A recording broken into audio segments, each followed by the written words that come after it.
A week off last weekend, but we're back with the final week of the regular season, week 12 of the 2014 regular season of the Catawba Valley Blitz, where today we have not one, but two featured games. Zach, how you doing? Curtis, I'm fine. How you doing today? Doing good. Are you ready to run through some exciting matchups for this week high school football? I'm ready to get into it. Let's do it. Let's do it. We first start with Hickory and High Brighton to close out the 2014 regular season. The Red Tornadoes will most likely be glad when this long season is over with. They face High Brighton. High Brighton on their way to the playoffs. Most definitely Hickory on their way to, well, the off season, Zach. Curtis, like we've said every week so far, this Hickory team has been outrageously bad. I mean, they are struggling really, really bad this season. So they want to look forward to next season, to say the least. That's right, and they'll have plenty of time to do that. Elsewhere, Bunker Hill looks for its first win, and maybe its only win the 2014 regular season, as they face a 3-7 West Caldwell team. They're looking to stay out of the cellar. They can do that if they beat West Caldwell this Friday, Zach. I think this Bunker Hill team really needs this win upcoming Friday.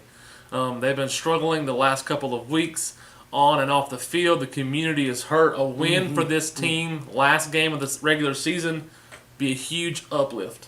It sure would, and I can't remember a time ever when Bunker Hill went through a regular season without a win.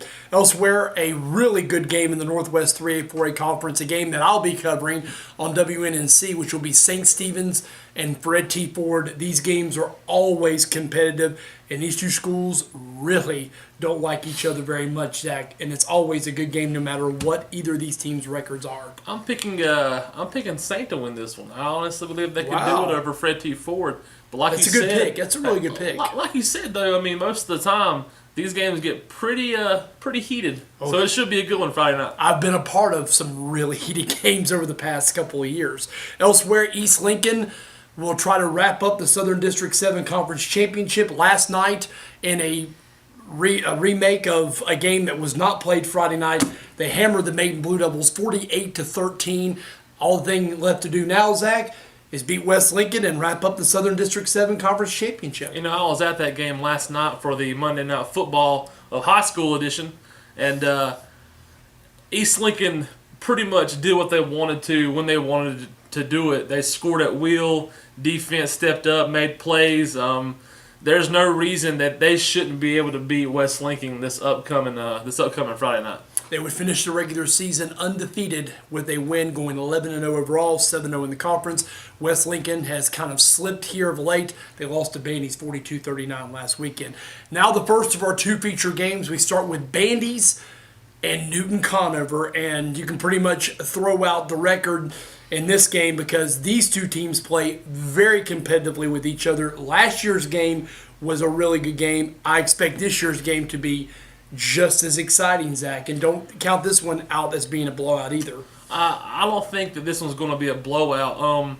It almost seems like Newton Conover is losing momentum the further they go into the season. They started out the season very hot and very strong. They've had some bumpy times along the season here. Bandy's needs to capitalize on that right there. Yeah. If they're going to have any chance of beating these Red Devils, they play at Gurley Stadium, which is of course is always a factor.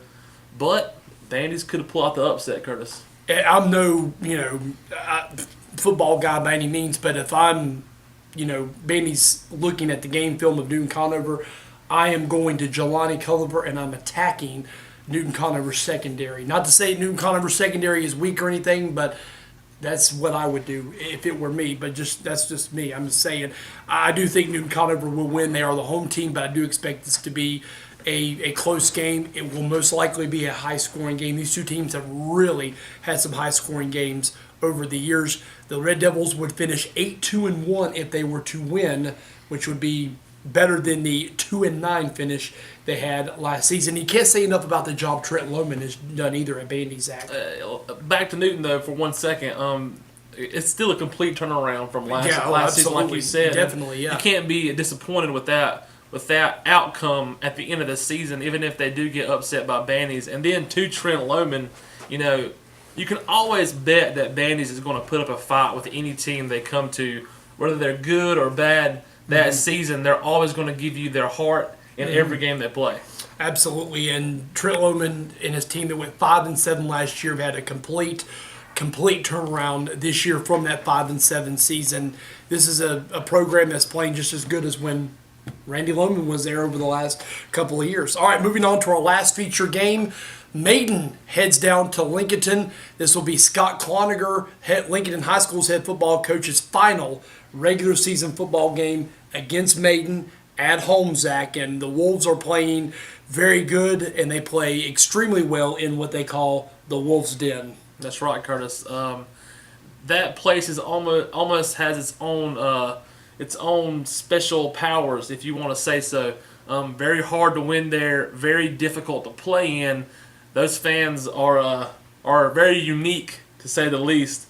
Maiden's going to have a very tough time with this Lincoln team. They're playing extremely well. They obliterated Newton at Newton, and there should be no reason why they wouldn't win this upcoming game Friday at Lincoln. Now, is this Maiden versus Lincoln, or is this Maiden versus Darien Roseboro? That's my question. But if you remember the game 2 years ago, 200 yards worth of penalties. It was the first game, one of the first games of the regular season, and Maiden lost 9-7.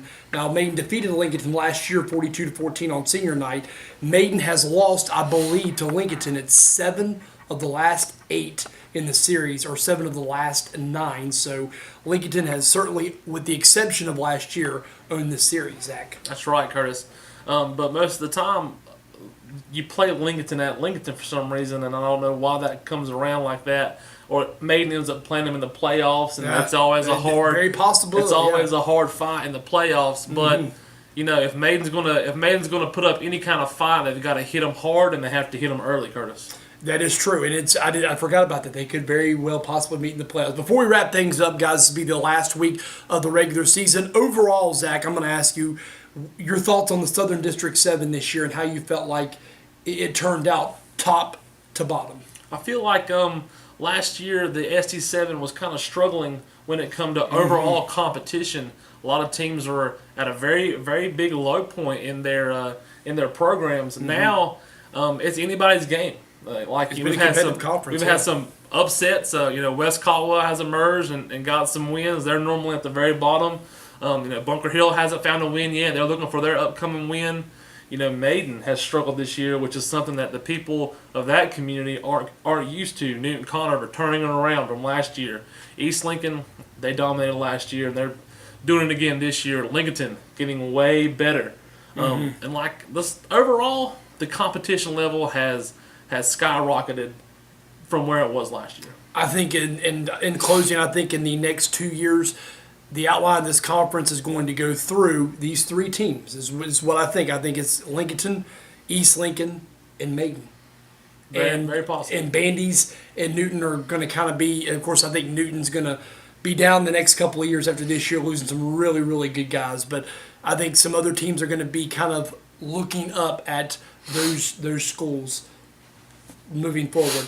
All right, that's all we've got for this week as we close out the 2014 regular season. At this time, Zach, I'm going to turn to you and let you promote the Catawba Valley Blitz. Well, like you said, it's Catawba Valley Blitz. You can like us on Facebook, Instagram, Twitter. Be sure to go check out our website at CatawbaValleyBlitz.com. Download the mobile app that we have available for you. I'm Zach Hensley. This is Curtis Sharp. Enjoy the football Friday night.